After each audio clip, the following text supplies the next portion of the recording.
Hi everybody, and welcome to another alumni interview.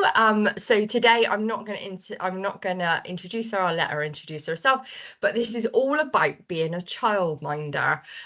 So Caroline, do you want to introduce yourself? So my name's Caroline. I'm childminding in the Taunton area and have been for 15 years now.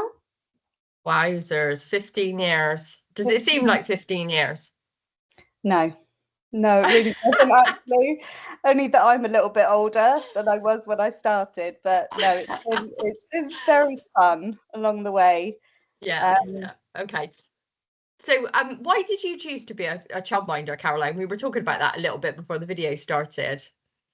Yeah, so I always wanted to work with children. It was always a passion of mine to work with children, and I did so in different jobs, nannying, nurseries. My main thing was nurseries, and I always wanted a nursery of my own. That was my long-term goal in life.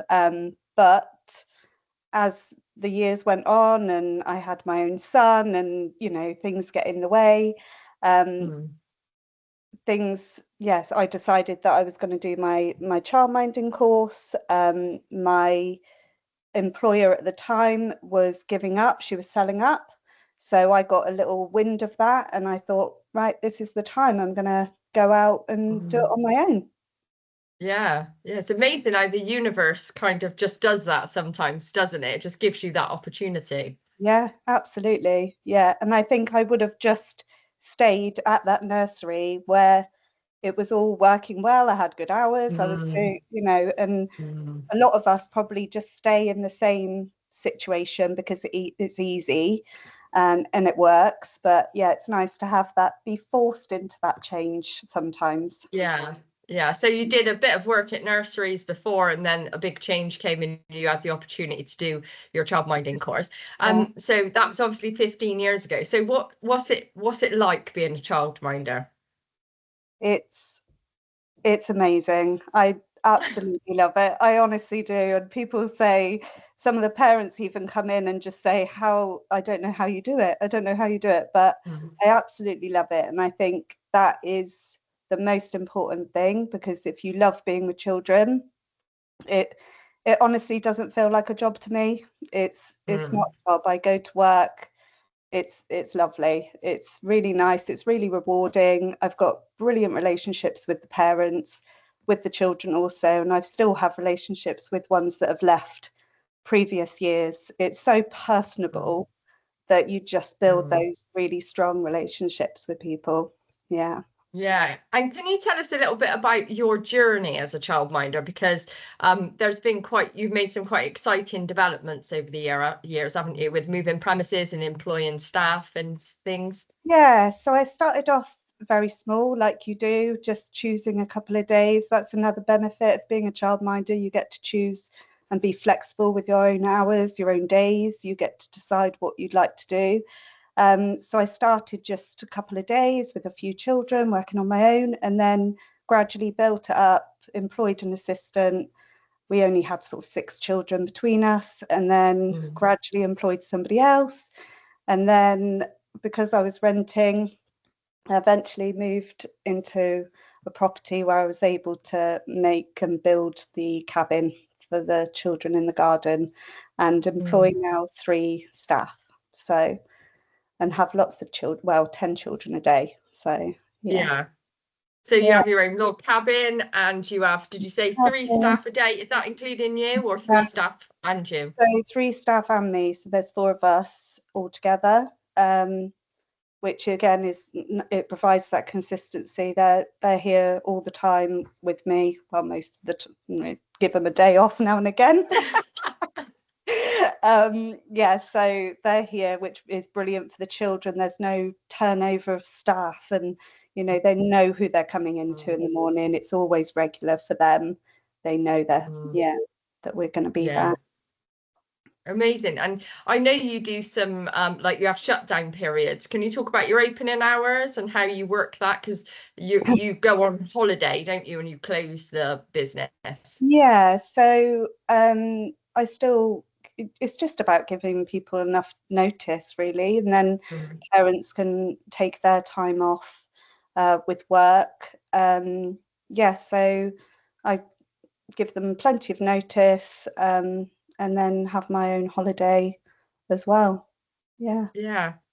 That's a quite interesting way to do it, isn't it? Because you've worked at nurseries where people are always on holiday. You're on like a rota, aren't you? Everyone can have like a week off, 2 weeks off, or whatever.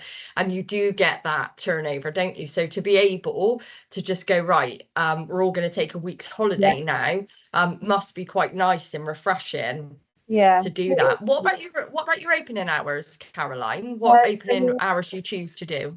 Monday to Thursday we're 8 till 5:45, and then on a Friday 8 till 4:30, because why not? Friday. Friday, everyone clocks off 4:30 on a Friday, don't they?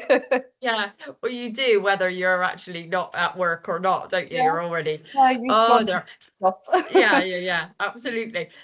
So just to finish then, because we might have some people that are thinking about childminding or just want to find out more. What are your top tips, would you say, if someone's thinking about being a childminder, or top tips for childminding?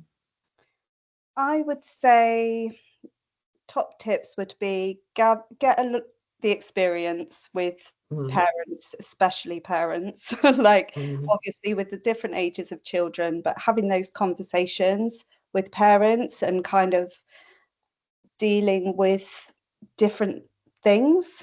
Like, I don't know if they've got different roles in nurseries or whatever, to have that kind of relationship with parents, because overall they're the ones that bring the children to you, and if you have to have that relationship and be flexible enough and be able to communicate well. That's what I would say. Be passionate about give children and wanting to give them the best start in life. What about any logistics about like registering with Ofsted, or anything kind of like actual practical that you need to do or think about? Yeah, you would need to do you don't actually need, I don't know if I should be saying this, but you don't actually need a qualification to be a childminder. So it is useful, obviously it's useful to be qualified, and obviously it's really good to know what you're doing with the children. But yeah, you would contact the local authority. They would give you your steps into getting started up, registering with Ofsted, and then they would do a registration visit with you, and give you the advice that you need. And that's all not as scary as it sounds, is it, registering? Or do you think it is as scary as it sounds? I think it probably would feel a little bit scary, but I think if you speak to the right people and get the right advice, it all comes together. It's like, it's not looking at the full picture like straight away. It's much easier to think of step by step, and this is what I'll do, and then that happens, and then that happens. That's probably the best way of looking at it. But it all comes together, and it's a really good way of providing care for children. Thank you so much, Caroline, for joining me today. I know it's been a long day, so I'll turn the record off and we'll say bye to everyone. Bye. Bye, thank you.